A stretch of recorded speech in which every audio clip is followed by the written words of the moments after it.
નસકોરા બોલે છે. વગાડ તું તારે.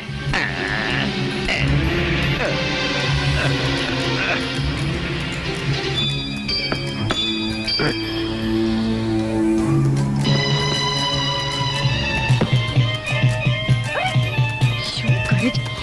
શું છે?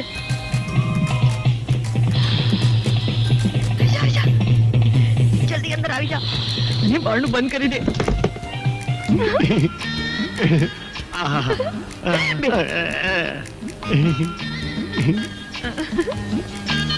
શાંતિ. હા. એ શાંતિ. હા. આપણા લગ્નને 6 વર્ષ પૂરા થયા અને આજે આપણા લગ્નની તિથિ પણ છે. તો હાલને 6 વર્ષે મોકો મળ્યો છે તો લગ્નની પરણ્યાની પહેલી રાત ઉજવી નાખીએ. હા.